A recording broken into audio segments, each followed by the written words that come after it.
off if that's all right with everybody. We're okay, Suzanne, to go live, aren't we? Maybe we already are live. Okay, thank you very much. Welcome everybody to the Accountability Board. I'm going to do as per normal, if we can go around the virtual room and say who we are in terms of voting members of the board. I'm Sarah Dance, I'm chair, I'm not a voting member, but I'm Sarah Dance, I'm chair of the Accountability Board. Councillor Finch. David Finch, leader of Essex County Council. Thank you. Councillor Chambers. Rodney Chambers, Medway Council. Councillor Glazier. Councillor Keith Glazier, leader of East Sussex County Council. Councillor Woodley. Councillor Ron Woodley, deputy leader of Southend-on-Sea Council. Councillor Gledhill. You're muted, Rob. Councillor Rob Gledhill, having somewhat trouble unmuting himself, leader of Thurrock Council. Thank you. Councillor Gough. Roger Gough, leader, Kent County Council. Great, thank you very much. So we have apologies from Rosemary Dunn and Simon Cook, who aren't. Simon might be able to join later on, but I don't know, so just for information. So if we can, the normal rules of Zoom engagement apply, so please could you put your microphones on mute when you're not speaking, and indicate that you wish to speak by either raising your hand in front of me like that, or actually on the raise hand function, please. When we're voting, please can you raise your hands physically so officers can count those votes. And as you know, members of the public can join the meeting and officers are listening to this discussion, and the meeting is being recorded. There are two items in the meeting that include a confidential discussion, and Suzanne's going to set out the process, please. Thank you, Chair. So we have two items. The first item on the agenda that we will move into confidential session is item number 9, Queensway Gateway Road project. It's been indicated by East Sussex officers that they would be happy for the supporting officers of the other local authorities to remain during that confidential session, and I just wanted to check that with Councillor Glazier that he's content with that approach.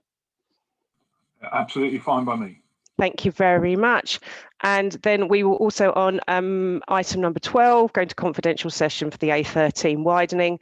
We have been informed that Thurrock would like that to be in complete confidential session. So at that point, all supporting officers will be asked to leave other than those employed by Thurrock and the accountable body and SELEP secretariat staff, and only the accountable body and SELEP secretariat officers that are necessary for that item.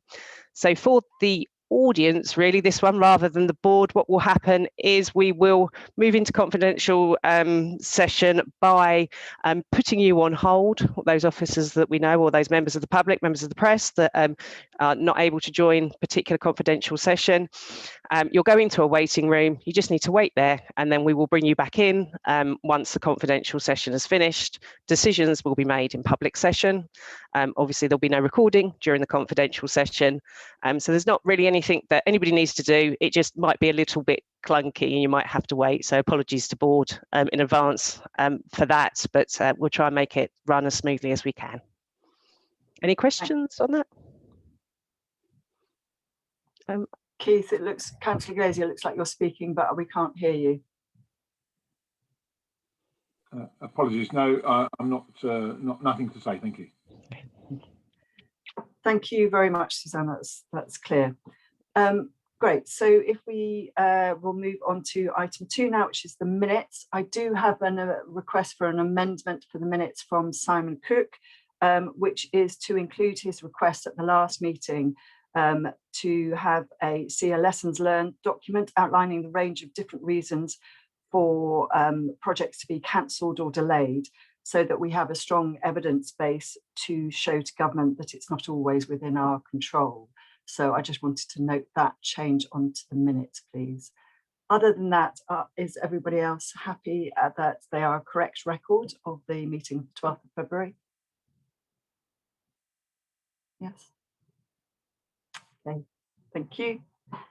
Right, so item 3, declarations of interest. Are there any declarations of interest from members in accordance with members' code of conduct, please?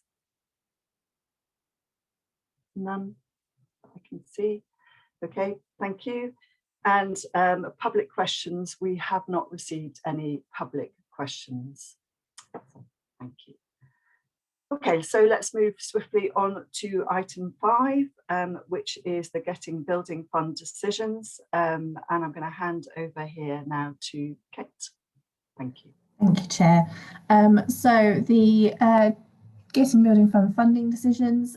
This report is to consider the award of 1.113 million to the Langdon Place and the St George's Creative Hub projects, which are asking for £790,000 and £323,204 respectively.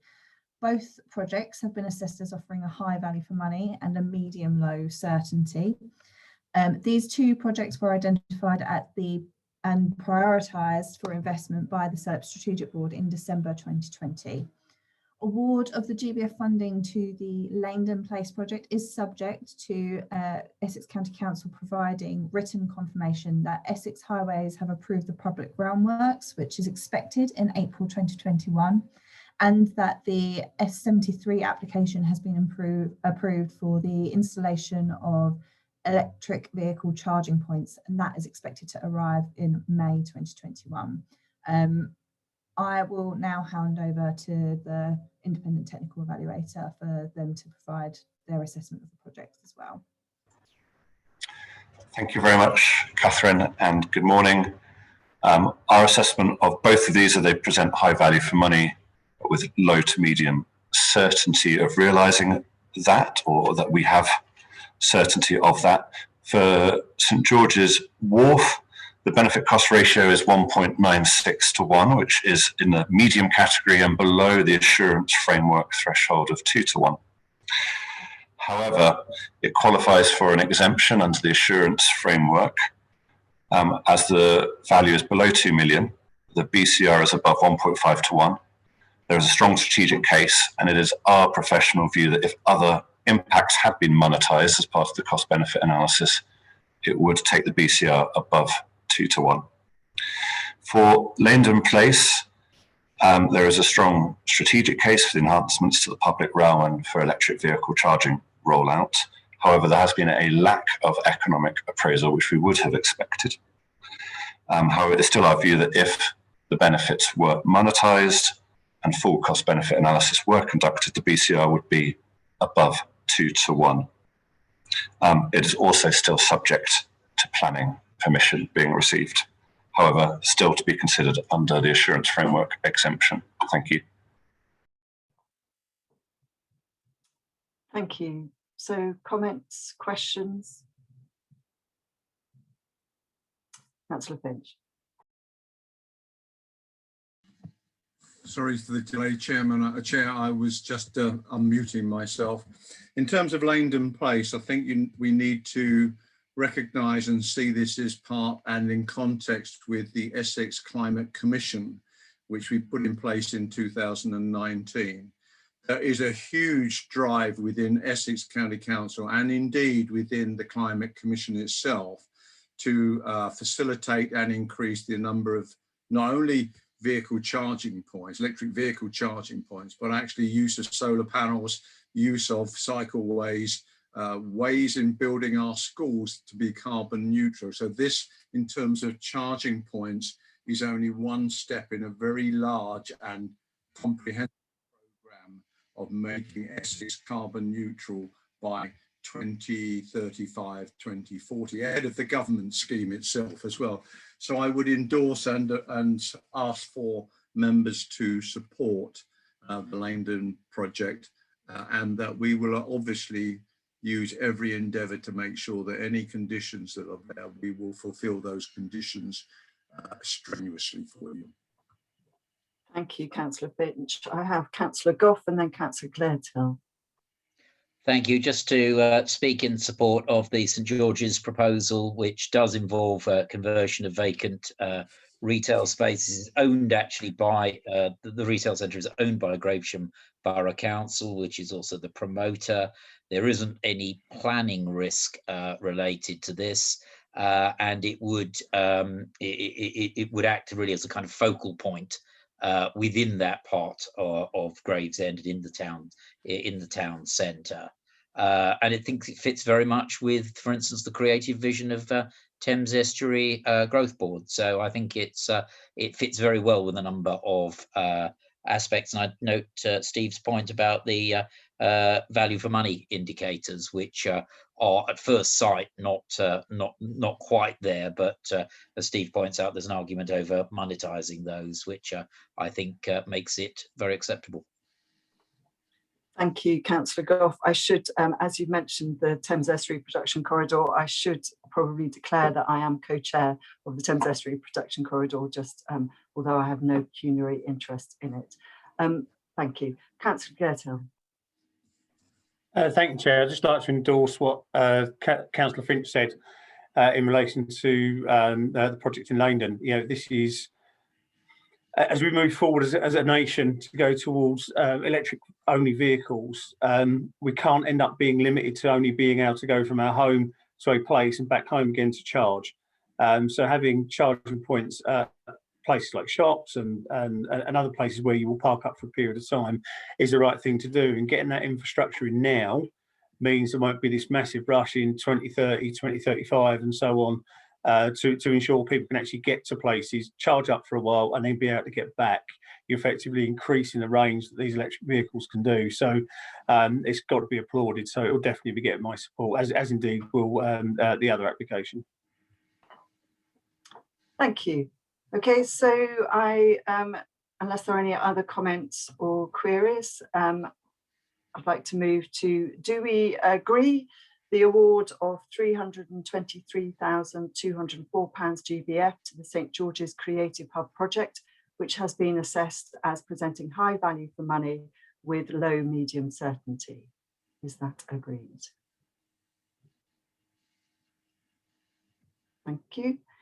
And do we agree the award of 790,000 GBF to the Langdon Place project, which has been assessed as presenting high value for money with low medium certainty, subject to written confirmation by Essex County Council to confirm Essex Highways have approved the public groundworks and the S73 application has been approved for the installation of the electrical vehicle charging points? Do we agree? Agreed. Great. Thank you very much. Okay, let's move on swiftly then to item 6, which is also a further Getting Building Fund update. Kate, again, thank you. Thanks, Chair. So this report provides an overall update to the Getting Building Fund programme, as well as 2 decisions to the status of projects that had conditions to their funding allocation when they were initially approved at the November 2020 Accountability Board. Since the last update to the board in November, the forecast GBF spend in 2020-21 has decreased from 33.010 million to 20.423 million. This is the result of a delay in getting SLAs signed and with the grant conditions not being received until September 2020. And this is also due to the fact that there is more accurate forecasting since the development of the business cases last summer. The main risk to the programme at the moment is that there is currently still not been any confirmation of the second tranche of funding for 2021-22. This is creating delays to the commencement of projects as organisations are reluctant to bear the risk of the non-payment of the grant. There are currently no projects deemed as high risk. However, a small number of projects have now forecasted a lot of their spending to take place in the last 2 quarters of 2021-22. Should these projects have any delays in their project delivery, this could mean that they are unable to spend their full GBF allocation by March 2022 to meet the requirements set forth by government. There are also 2 project-specific matters to consider in this report. The first is in regards to the Swan Housing project, which had 4 conditions to its funding, 2 of which were already met at the time of the November 2020 board when they received project approval. However, since then, a 3rd condition has been met. The 4th remaining condition was for the scheme promoter to obtain a BOPAS accreditation. The board has been asked to remove this condition as the condition cannot be met before funding has been awarded. This is due to the fact that the project can only receive accreditation upon completion of the modules that the factory is set to build, and therefore cannot be a precondition to receive funding, as the funding is needed in order to be able to build the modules. Secondly, we are asking the board to choose between 2 potential courses of action for the JWIC Market and Commercial Space project. In November 2020, the funding decision for the project was approved subject to the scheme promoters providing written confirmation of planning permission by the end of Q1 2021-22. The scheme promoters have now asked for that deadline to be extended to the end of July 2021, as the planning committee are due to meet to consider the project in early July 2021. A correction is required to the information in this report. The incorrect figure is included in the recommendation. The GBF allocation to the project is 1.972 million, not the 4.5 million that is put in the recommendation. The report recommendations suggest that the board can either choose to allow for an extension to the deadline for planning consent to be in place, or cancel the project and reallocate the 1.972 million to the GBF pipeline. Since the publication of the report, we have received additional clarification information about the status of the project. Tendering District Council have confirmed that the extension of the Q1 2021-22 deadline is considered unacceptable. An additional planning committee meeting will be scheduled for the end of June 2021. Tendering District Council have also provided an update on the work that has been undertaken locally towards the delivery of the project. This includes the award of the contract for the principal designer and construction. An operating partner has been identified.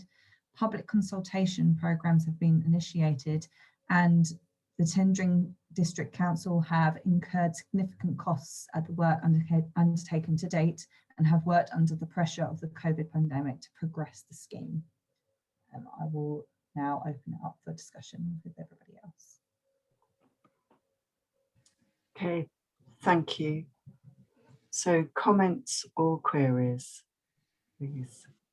Councillor Chambers and then Councillor Finch. Thank you, Sarah.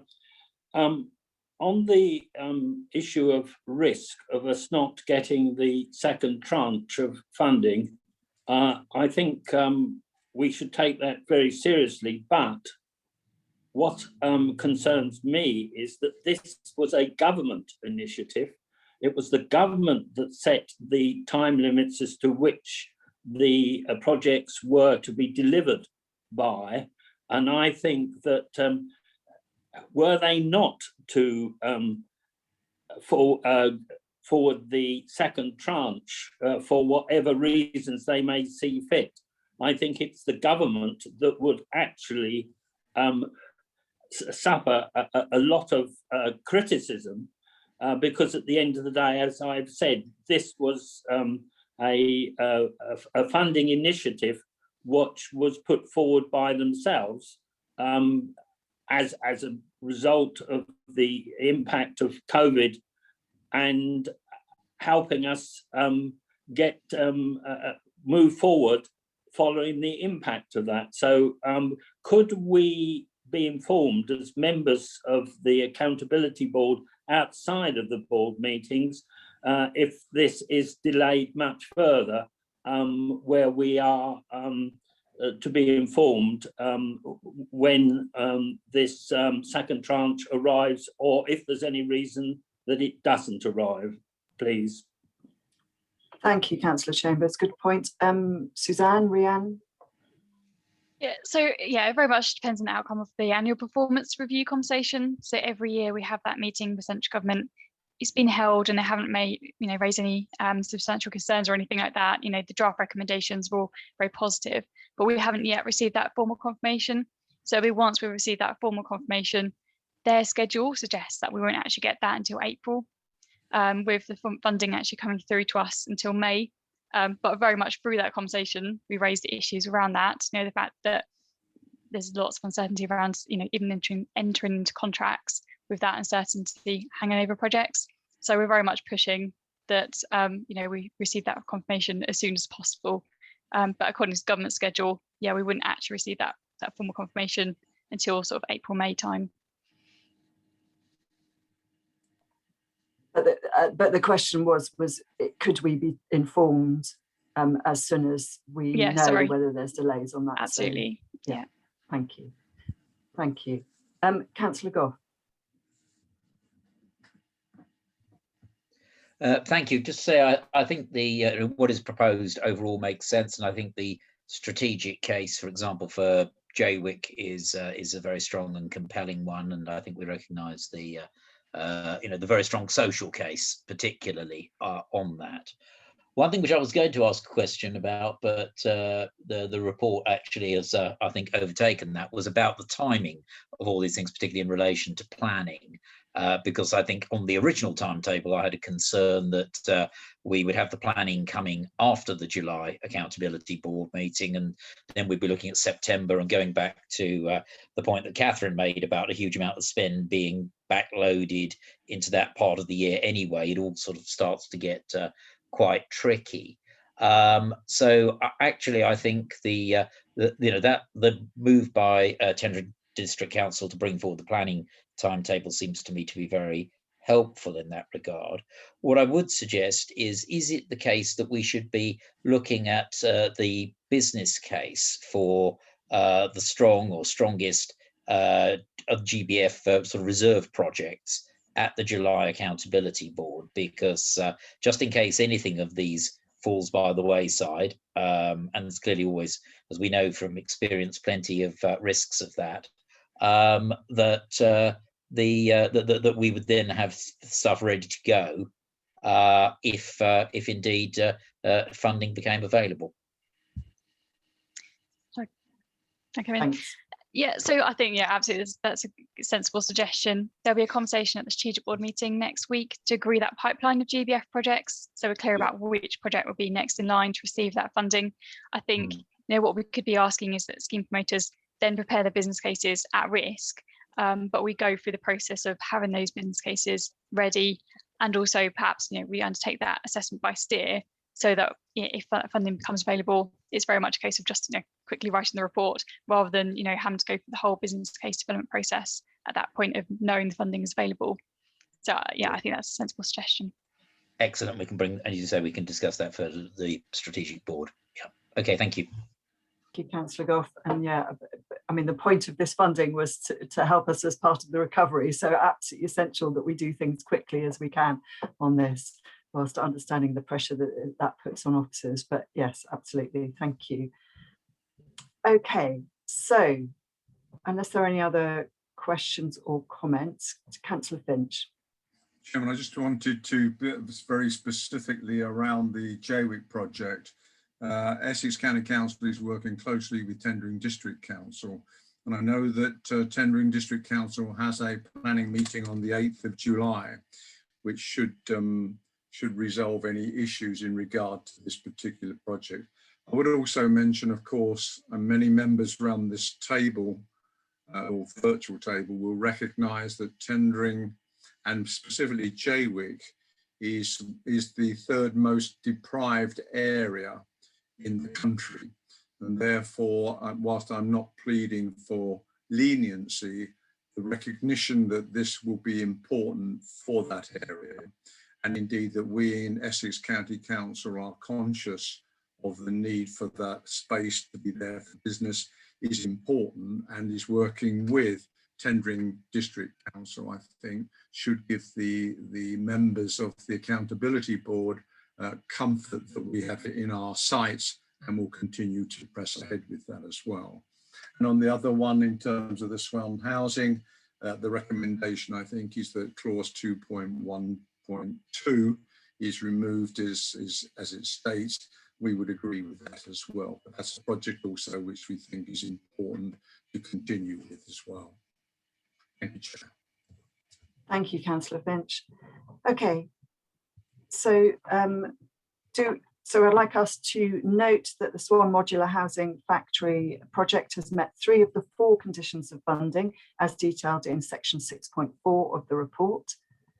And I'd like to ask whether we agree that the final condition against the Swan Modular Housing Factory for the scheme promoters to obtain the BOPAS accreditation of the steel fabrication process should be removed. Do we agree that?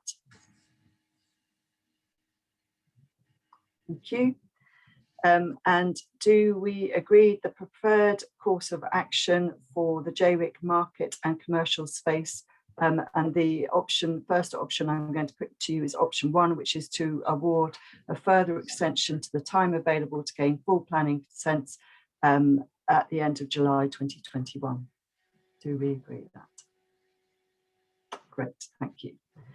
So we don't need to do option 2. So also please note the current forecast spend for the GBF programme for 2020-21 financial year of £20.4 million. Okay, thank you. Let's move on now to item 7, which is, I'm going to hand over now to Helen, please. Yes, thank you. So this report considers the award of £4.5 million of Growing Places Fund funding to 2 projects which were included on the project pipeline. The first project is a no-use empty South Essex project, which is seeking £1 million of investment. The project seeks to return long-term empty commercial properties to use for residential, alternative commercial or mixed-use purposes through the provision of short-term secured loans. In November 2020, the board approved the award of £1.2 million of Getting Building Fund funding to support delivery of the no-use empty South Essex project. This GPF funding is being sought to enable the expansion of the project. In the report, it sets out a number of uncertainties which arise as a result of the nature of the project. As the properties to be improved through the funding have not yet been identified, it is not possible to confirm the project outcomes or private sector funding contributions at the moment.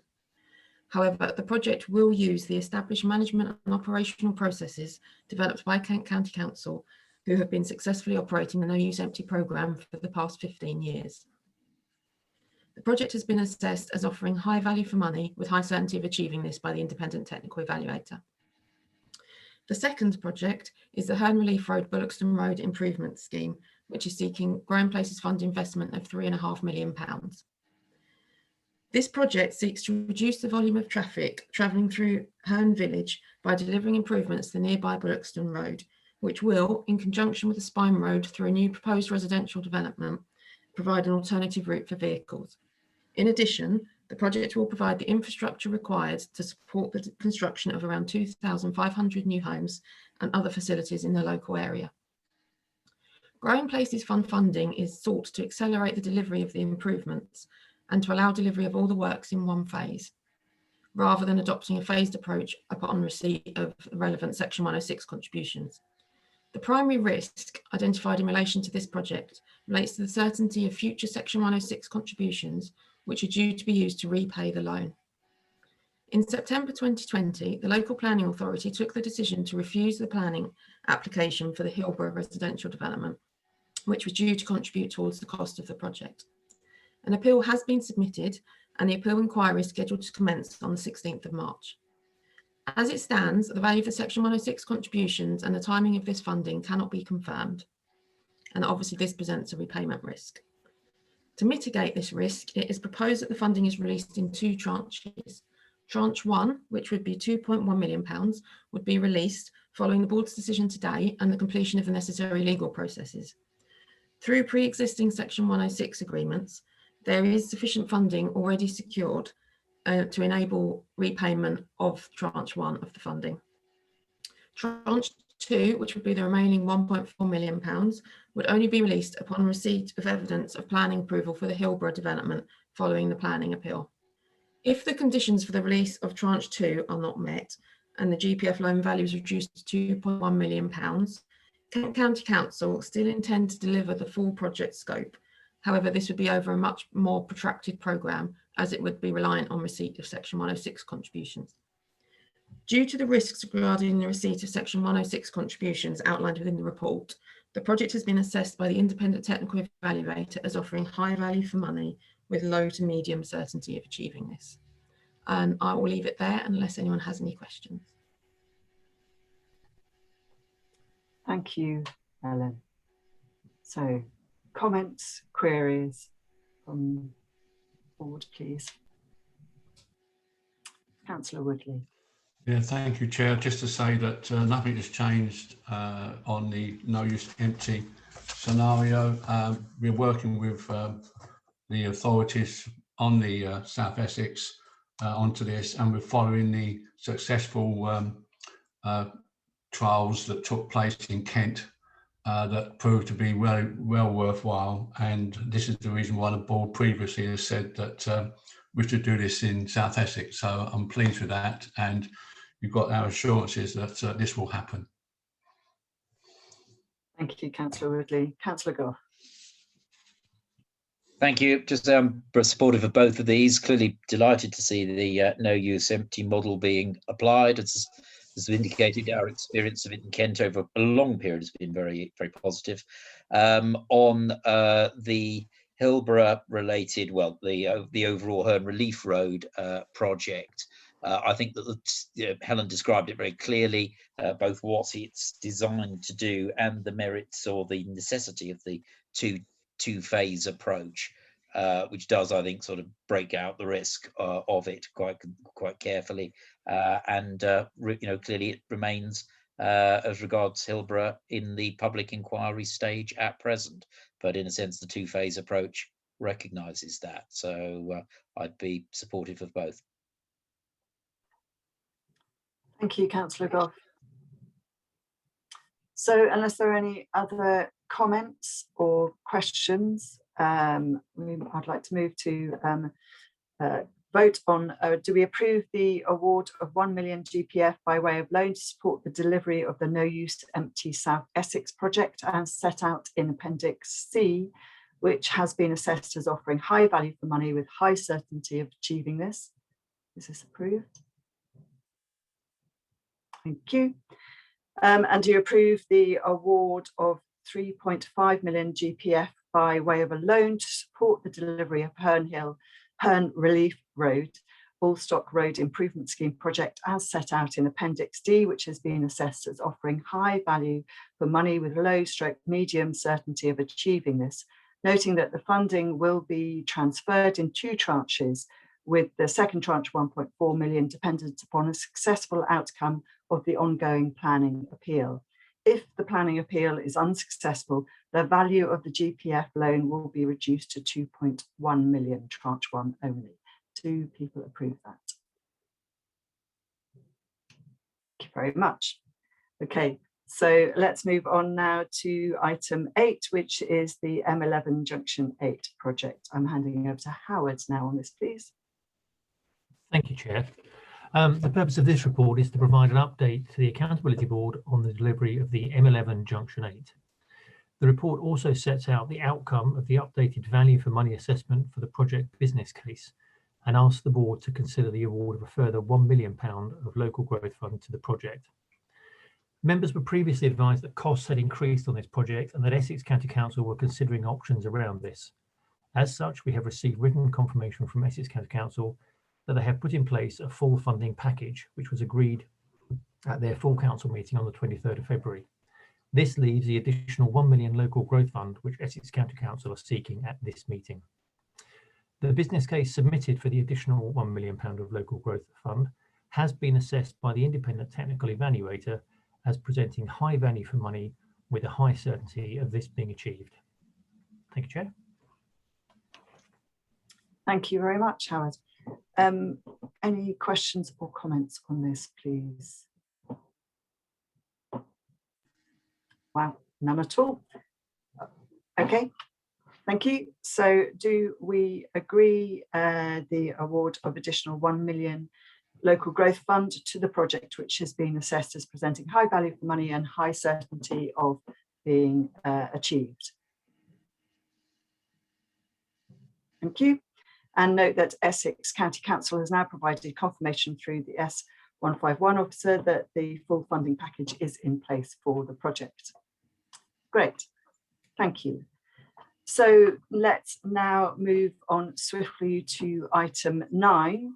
I'm really pleased to have an update on this project. As you know, there has been quite a lot of public interest in this item, but also because there has been a lot of public interest, I'm really keen to have as much discussion as possible within the public mode, but I understand that officers are recommending that that some of this is held in confidential mode.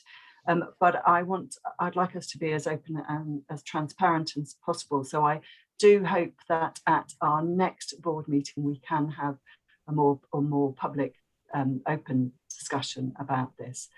Thank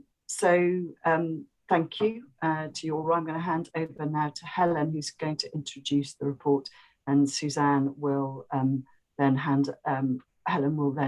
Suzanne will then sort out how we're going into confidential mode. Sorry. Thank you. Thank you. So the report provides an update on the delivery of the Queensway Gateway Road, the temporary connection, and progress on the ongoing land acquisition negotiations. As the board are aware, due to delays in acquiring the land needed to complete the Queensway Gateway Road scheme, a temporary connection with the A21 is being progressed to enable traffic to use the road as a through route whilst the permanent connection is completed. Work is ongoing to secure the necessary approvals for the temporary connection with the A21. This involves liaison with Highways England, East Sussex County Council and Hastings Borough Council. Further transport modelling work has been undertaken and was presented to Highways England last month, along with designs for the temporary connection. Once Highways England have agreed the design, it will be possible for Sea Change Sussex as scheme promoter to secure the other required approvals. Subject to the design being approved by East Sussex County Council and Highways England, it's anticipated that these approvals will all be in place by the end of June 2021. A contractor has been appointed to deliver the temporary connection, and it is expected that this work will take 4 weeks to complete. Subject to the necessary approvals and legal agreements being in place, it is now expected that the temporary connection will be delivered and fully opened to traffic in August 2021. To move on to the permanent connection, the final section of this link principally involves the creation of a roundabout, which can be progressed offline without impacting on traffic flow. To enable the creation of the roundabout, it's essential that the required land acquisition is completed. East Sussex County Council have indicated their preference is for Sea Change Sussex to continue to pursue this acquisition through negotiation, with the use of a compulsory purchase order being used as a last resort if all efforts to secure the land through negotiation have been exhausted.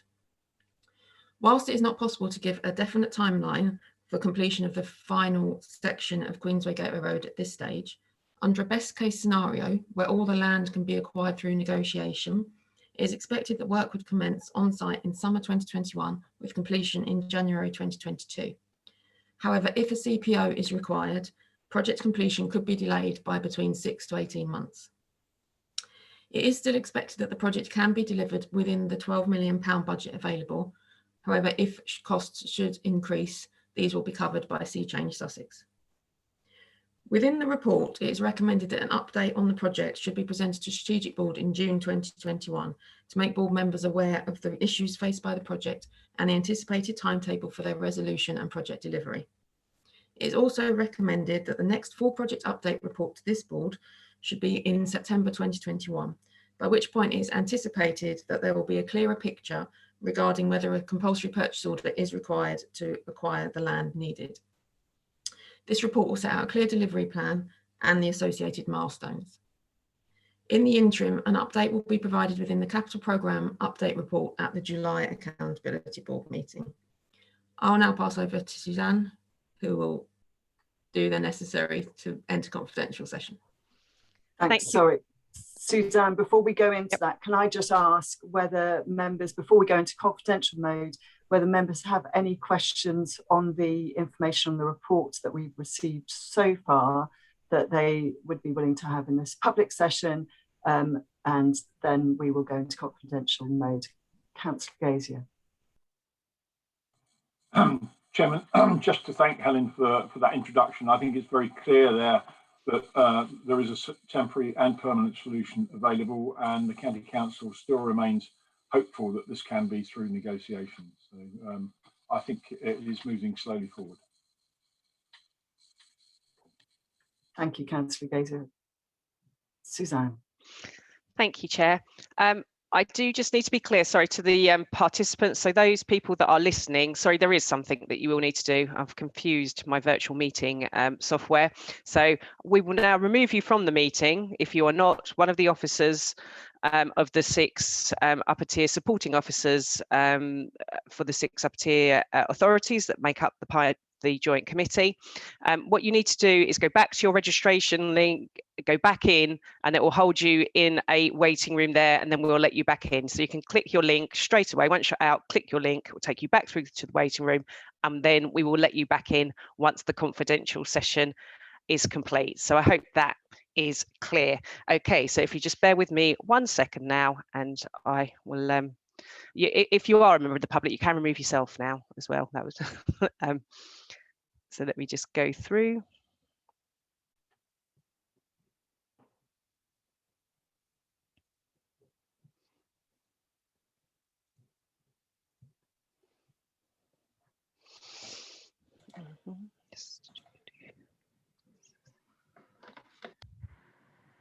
So if you can unlock Amy, please. I'm just restarting the recording now.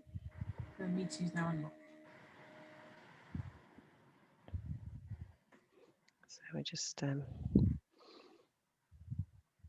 give those members of the audience just a few moments to rejoin, because it does take a little while for it to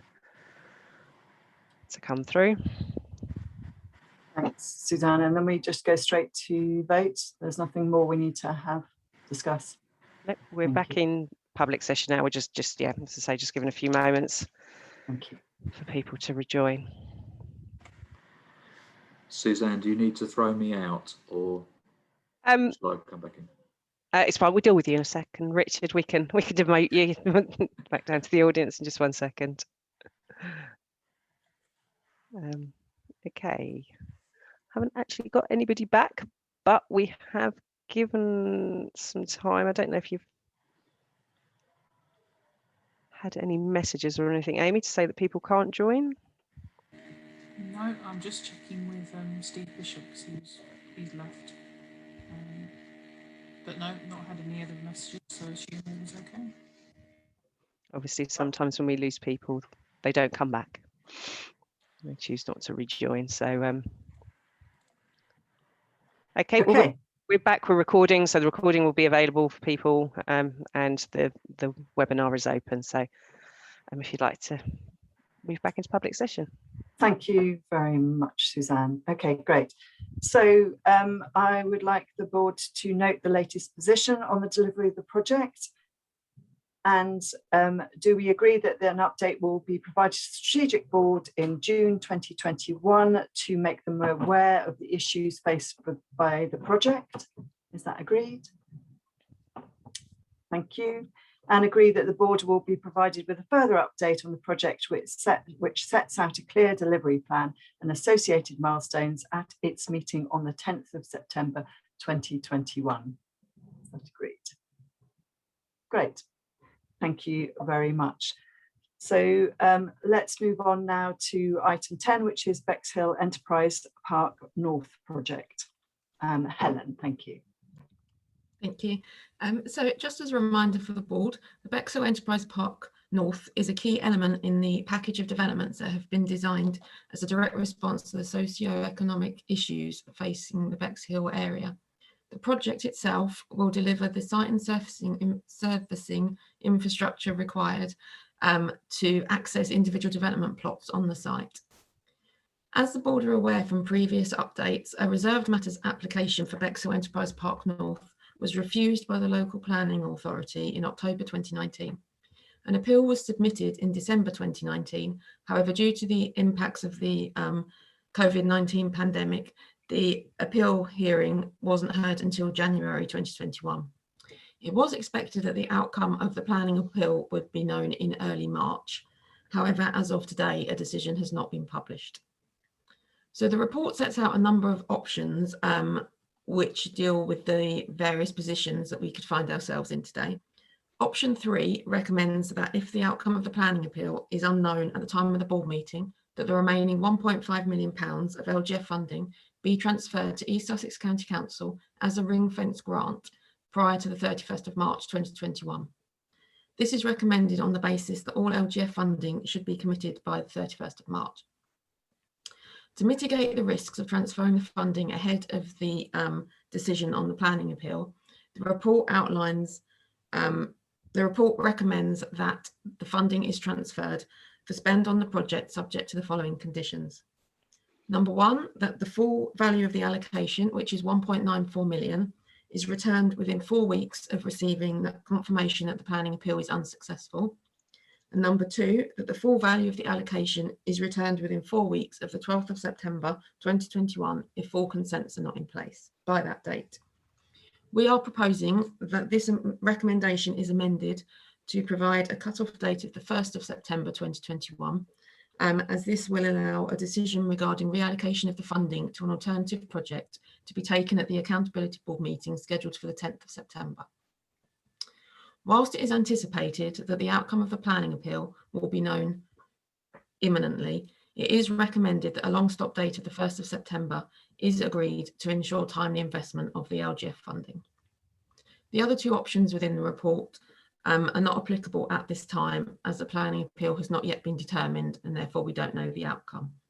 And therefore it's recommended that the board consider approving option 3. Thank you. Thank you, Helen. Are there questions or comments for Helen? Councillor Glazier. Again, Chairman, I think the introduction is very thorough and covers all of the points. I think the point I would like to make is how key this is to the regeneration of North Bexhill and the western part of East Sussex.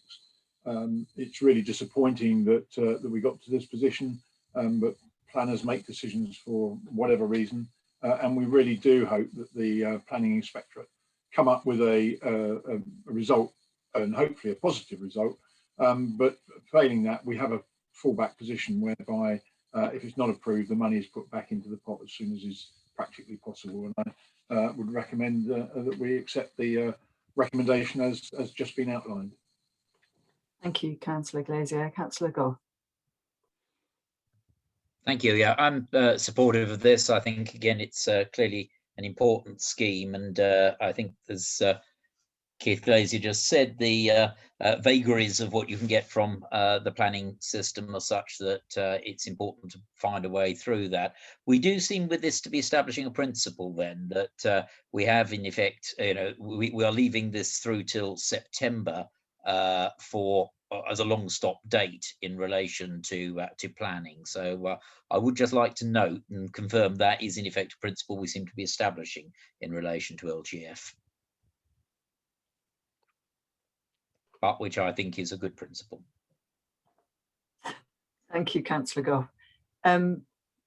Any other comments or queries? No. Okay, so the option that we have in front of us is if the outcome of the appeal is unknown. So the option is, do we approve the transfer of the outstanding allocation of 1.5 million as ring fence grant with a condition that all funding for the project 1.94 million must be returned within 4 weeks of notice of an unsuccessful planning appeal, or by the 1st of September 2021 if full consents are not in place by that date. So that is an amendment from the thing in your reports, so changing the date from the 12th to the 1st of September. So do we approve that? Thank you. Okay, great. All right, now let's move on to the A28 Sturry Link Road project update. Thank you, Chair. So an update on this project's come back to the board a number of times, so I won't go into much detail around the scope of the project, but just to remind the board There are previously risks in relation to the planning for the developments that are due to financially contribute to the project. Those developers, the plan applications for those developments have now been approved, so that is now in place. I understand the contributions now being confirmed, and we've received written confirmation from Kent County Council that the funding package is in place to support the delivery of the project. I suppose the outstanding risks now relate to the actual programme itself. I suppose there's some risks around land acquisition and potential need for CPO. The delivery schedules slipped quite considerably from the original business case. Originally this was approved in June 2016. So we're now seeing, a very long delivery period for this project due to, the issues around the planning and the funding package for the scheme. This report particularly focuses on the condition the board assessed at the last meeting relating to the planning for the actual project itself. The report sets out two options: one if the planning is approved for the project, one if it's not approved. My understanding is the planning committee met on 9th of March, so last Tuesday, but the outcome hasn't yet really been determined. So at that point, I think I was going to hand over to Councillor Gough, if that's okay, just to provide a bit of an update on the position of the project. Yes, thanks, Rhiannon. Yeah, so there was a meeting, as you say, on Tuesday. Now, it does appear that those members present were by a very slim margin minded to refuse, though, as you say, we've not yet actually seen a formal decision notice or the reasons for that set out. Now, the discussion that took place did suggest that the issues at stake were capable of resolution. As you mentioned, the two linked applications, Surrey and Broadoak housing developments, have been approved by Canterbury City Council. You'll recall the previous discussions we've had on that. And as you mentioned, the Section 106 with £8.8 million from each developer brought forward to support the delivery of the road. Now, what now happens, or would otherwise now happen, certainly, is that the congestion problem in and around Surrey is certainly not going away. And in fact, it's likely to become considerably worse. So we are looking to find a swift resolution of the issues raised. And given the example that we've spoken about a moment ago in relation to Bexhill, I suggest that this whole thing needs to be concluded by the end of the SELEP growth deal period in September. Thank you, Councillor Gough. So any questions or comments from the rest of the board? Councillor Glazier and then Councillor Finch. Madam Chairman, I think you're in an unfortunate position again with a planning situation that could be resolved in time to deliver what is obviously a very important project. So again, I think that Councillor Gough's suggestion that we have a September the 1st cut-off date, whilst extending it again, is the right thing to do. Thank you, Councillor Glazier. Councillor Finch. My apologies, Chair. I forgot to put the microphone on. I think the point that I would make is that the country is clearly in a throes of large-scale developments of properties. The government is very supportive of economic recovery. Clearly, we all are supportive of economic recovery. What it's manifesting is quite clearly across the country, not only within Essex, but also within Kent and other areas that we know, that there are planning decisions which are unfortunately delayed or compromised simply because of the volume of work. And therefore, I would support the proposal as made by Councillor Gough that we extend the timeline on this to, I think it was suggested as September, which was supported by Keith Glazier, and I would be very supportive of that, given I know that they are working very hard to ensure the successful conclusion of this particular project. Thank you, Chair. Thank you, Councillor Finch. Rhiannon. Thank you, Chair. I just want to provide one point of clarification. Officially, the end of the growth deal period is 31st of March 2021. The Strategic Board has enabled some flexibility there. So the Strategic Board has agreed up to kind of 6-month extension beyond that timescale. If the project slips beyond that further, then strategic board endorsements are also required for, that extension. I suppose the particular reason I raise this is we've provided that commitment to central government that will fully spend the local growth funds by the end of this financial year. If we do hold the decision on this project until September, that'll mean that we'll have to report that central government that the funding is unspent by the end of this financial year. So we've got about just over £4 million, £4.5 million that's sat with the accountable body currently. That'll mean that will be unspent this financial year. The impact of that is that government, they are not able to claw that back under the conditions of the grant, but what they could potentially do is withhold some of the Getting Building funds. That is a risk. That's not something they've explicitly said, but the expectation is definitely that we spend the grant within the growth deal period, and if we're not able to do that, that could be a potential knock-on impact of that decision. So I just wanted to make that point clear to the board, just to consider as part of the consideration of the option here. Thank you, Rhiannon. Councillor Glazier. Sorry, I think Rhiannon for that point. But surely, if something was in the offing and being deliverable by September, that spend could be easily applied to the early part of the scheme rather than the end date. We've done this before, where we can't spend all of our money at once, but actually there's an awful lot of cost that's going into this now and has gone into this. I would hope that we could be in a position in September where we could be assured that that spend would be able to be delivered. Thank you. Councillor Finch and then Councillor Woodley. Yeah, I think Rhiannon makes some good points, but I also think we need to be clear that spending money wisely is one of the preeminent conditions that we, as members of this board, are aware of, and therefore to simply rush to spend money to fit within a timescale that the government has put forward is not, in my view, the smartest thing for us to do, nor do I think that that is being recommended to us, by the way.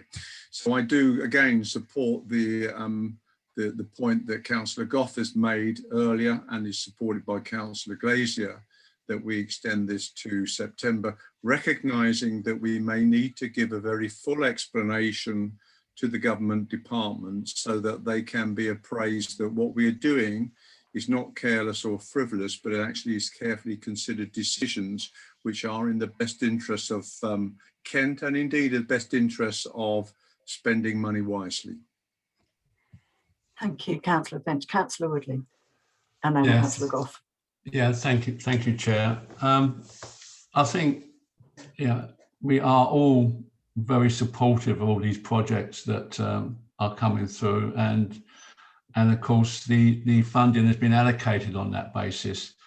But once again, we keep getting delayed for a number of reasons, and we've seen that with East Sussex as well as Kent on this particular ones.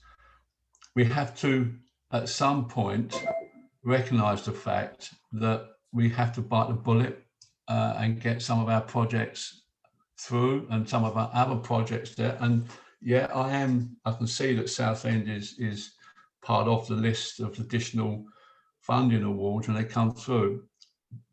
But I am supportive of the decisions and the conversations we just have. But as I said before, Chair, to you and to Chris, there is a reputational risk that we have to be aware of.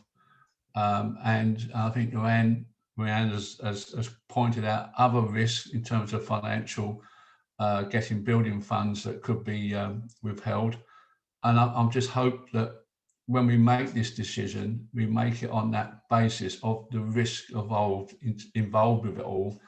And that is the reputation and the possible withholding of other funding that's there. And as I said, I am supportive of all these projects. I think that they're all good causes. Otherwise, we wouldn't have agreed to funding in the first place. But at some point, we all have to make individually a decision to say, hands up, we are going to be late and we have to hand it back. just to protect the reputation of the LEP and the reputation of us ourselves, and of course yourself, Chair, and Chris. So I will support what that David has said and Roger has said, but I just wanted to make that point about how the reputation of this LEP is more important than some individual projects.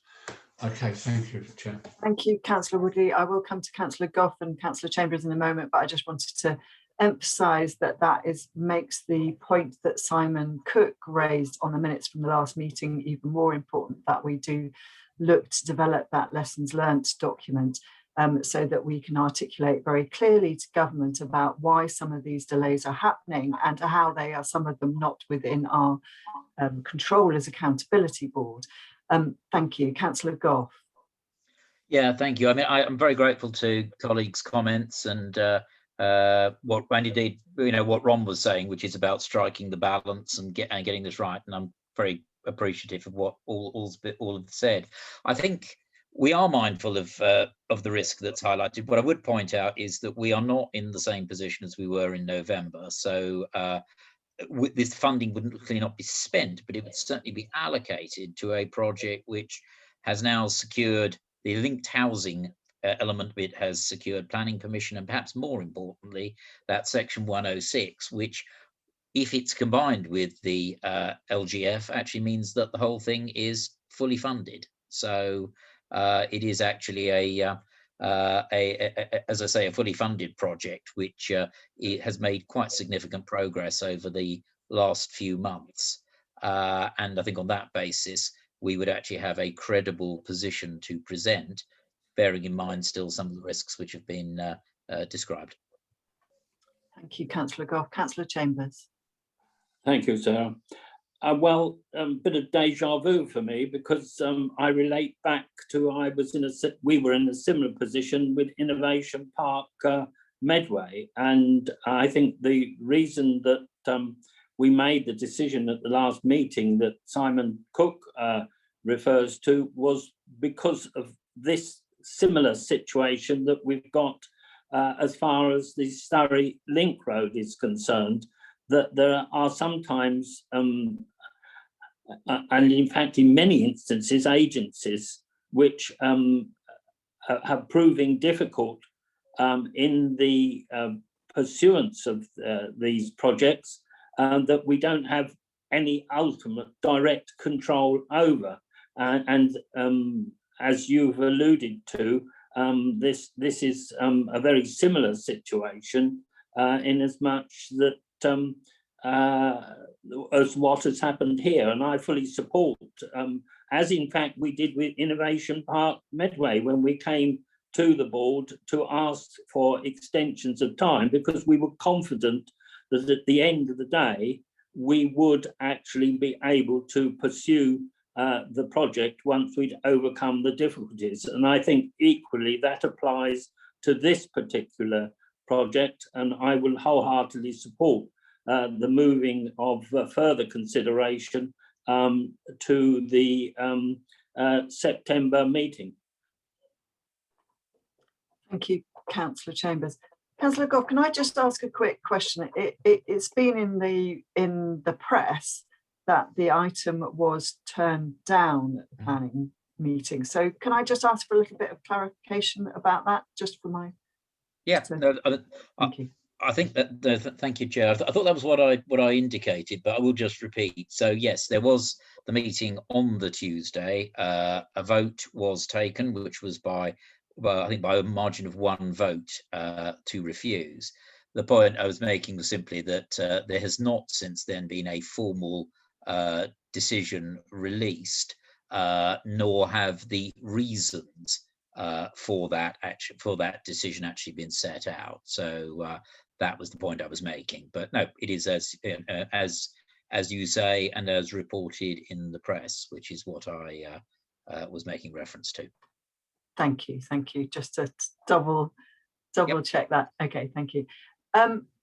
Rhiannon, so obviously there aren't any recommendations in the original report about what we would do in this situation. Do you have a proposal that the board should be considering? Yeah, if I read out, I suggested a few recommendations, yeah, for the board to consider as a third option. So first, I think it's around agreeing that the LGF spend on the project remains on hold. So it's currently on hold and we keep it on hold. And the 4.656 million that's currently held by the accountable body, so Essex County Council on behalf of SELEP, that remains and continues to be held by the accountable body at the end of this financial year. The second point is around the planning and agreeing that the planning consent must be in place by the 1st of September 2021. So we can bring back an update to the September, I think it's the 10th of September, accountability board on position, and hopefully have that planning in place by the time of that meeting. And finally, you might want to agree that a further update is provided to the board on the 2nd of July, which is the next meeting of the board, just to confirm the latest position of the project and make sure, you know, it's still on track and things like that. Thank you, Councillor Woodley. Yeah, thank you, Chair. Just for clarification, if Roger decides that this has to go to appeal, and we know these can take an awful long while, and it will probably exceed the 1st of September, what will be our position at that point? Can I respond on that? I think you're entirely right, Ron. Appeal timelines are very long. We actually, as the applicant in this case, do not have the scope for appeal. Clearly, there could be other approaches taken, but we certainly do not have the scope for appeal. But in any case, the timelines on appeal are completely different from you know, from what we're talking about. So clearly, I would not be able to come back to this board and say there is an appeal or a challenge or whatever in the works, and therefore, you know, we should consider extending, because that timeline is much longer. So that's certainly not on the table, I would suggest. Thank you for that. Are there any other questions on the proposal, therefore, from Rhiannon on that? Rhiannon, could I ask that you read them out again so that we then go to vote on it, please? Thank you. Yeah, of course. So the first one is agree that the LGF spend on the project remains on hold, and the £4.656 million local growth fund that's held by Essex County Council as the accountable body continues to be held by the accountable body at the end of 2020-2021 financial year. So that's the first point, if members would like to vote on that suggestion.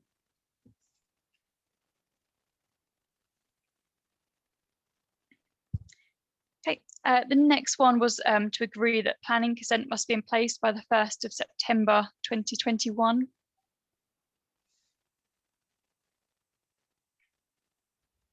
Thank you. And the final one was to agree that a further update is provided to the board on the 2nd of July to set out the latest position of the project.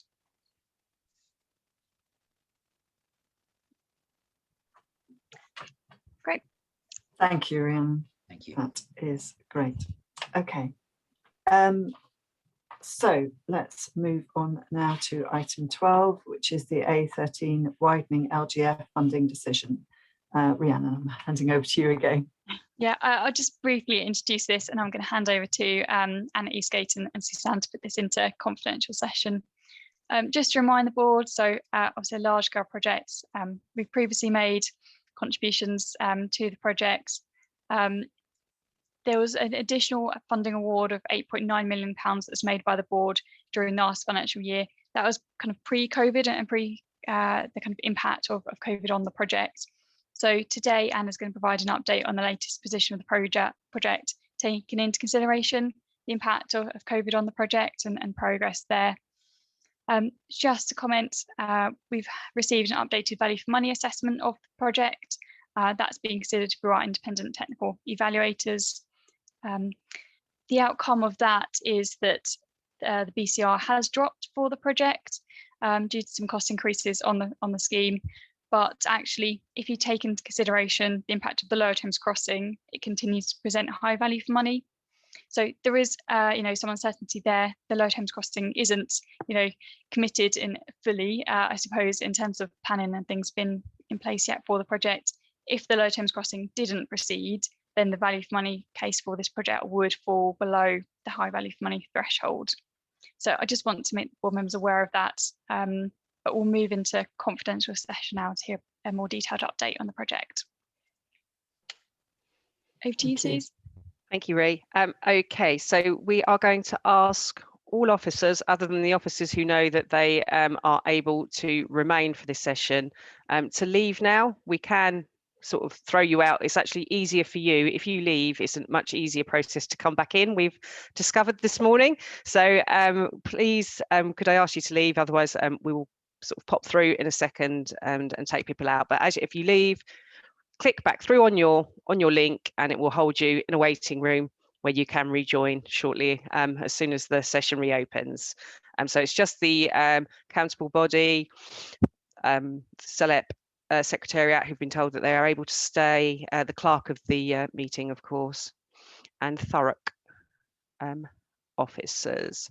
So we just still have a few people who are not on that list. So just give them a couple of seconds. And then I will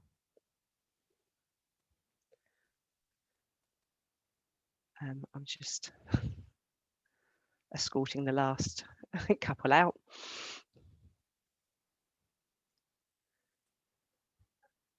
I have paused my recording. Amy, can you confirm that your recording's paused, please?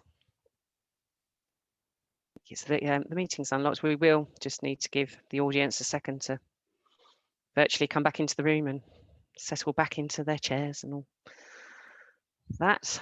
So just bear with us a moment. It takes slightly longer than you'd like. It's an extra challenge to try and keep on time, isn't it? It is, yeah. And I need some music, some nice on hold music for this sort of session, I think. I will restart my recording. Make sure I restart and not stop it.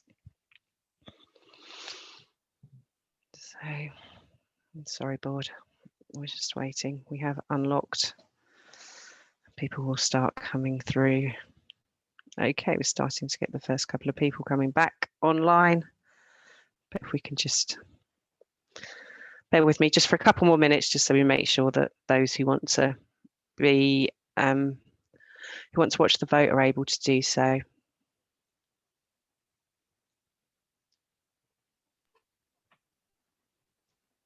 Needs to be a slightly quicker way of doing this. There must be, surely. With all the technology we have in this world now. Okay, obviously we can see people rejoining. There are just a couple of items under AOB that I want to mention, so I don't want to lose everybody before. Yep. Okay. Okay.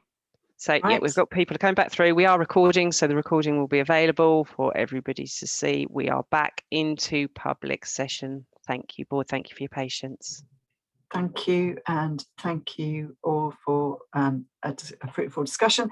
So do we agree the award of the additional 1.5 million LGF to the project? And I see your hands, please. Great, thank you. And note that significant progress has been made since the last update, and the project is entering the last 12 months of construction. Okay, thank you. Now let's move on to item 13, Kent and Medway Edge Hub funding decision, please, Helen. Thank you.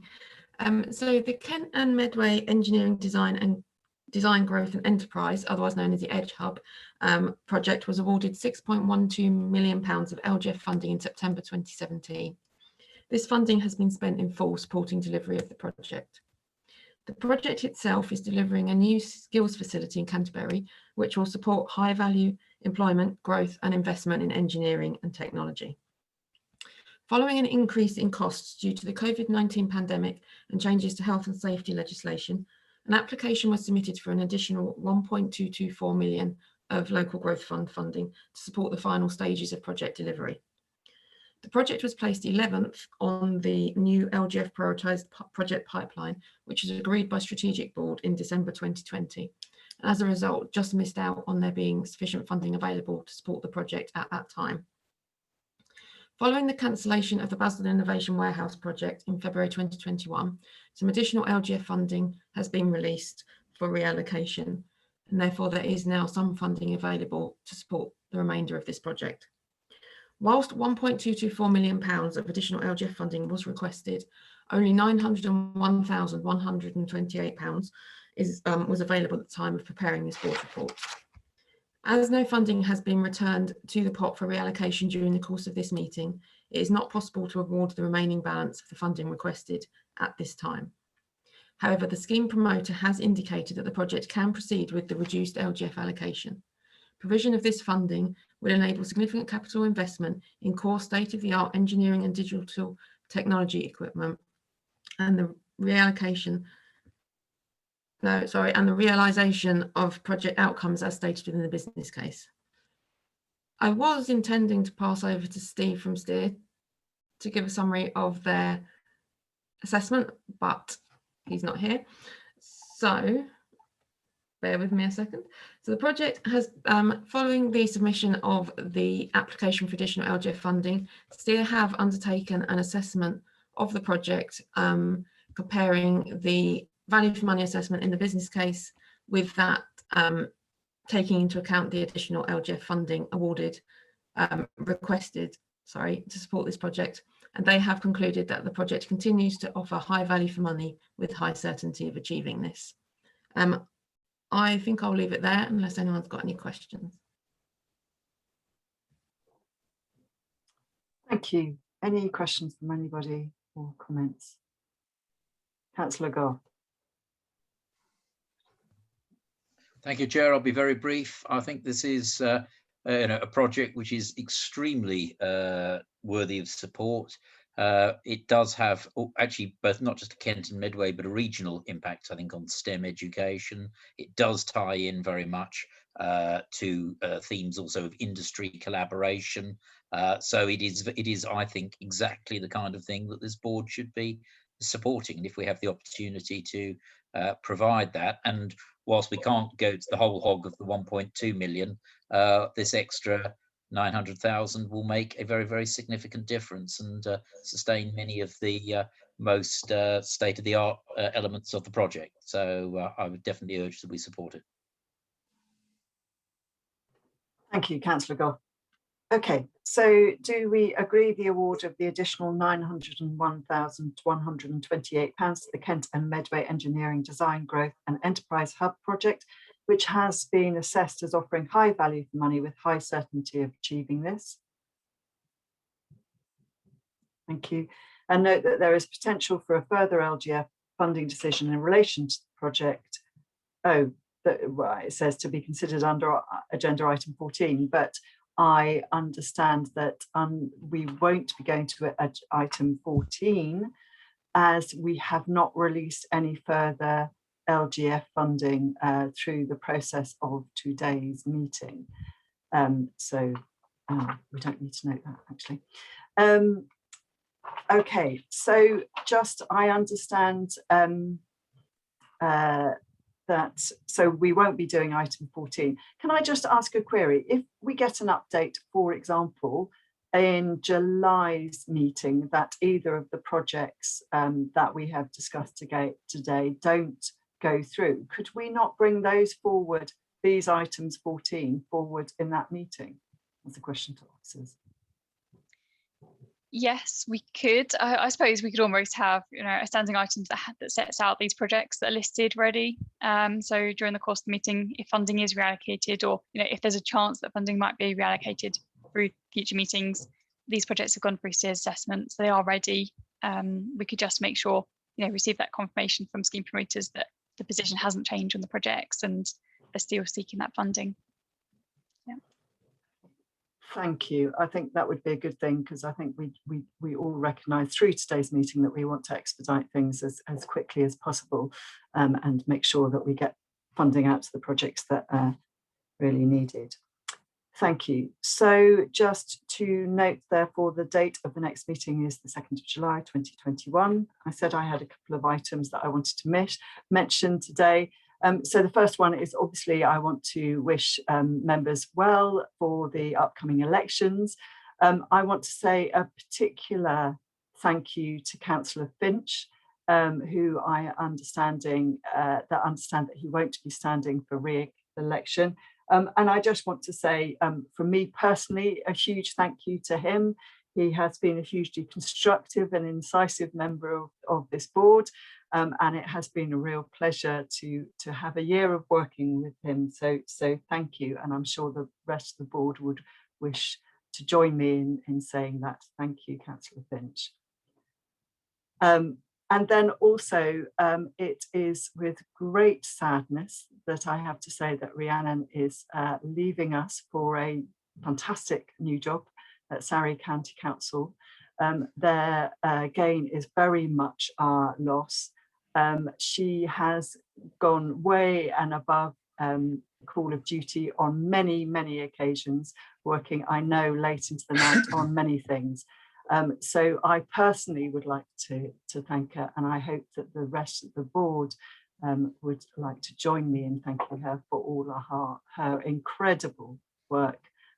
She has been amazing. So really, thank you. Absolutely. Thank you very much indeed. You will be missed.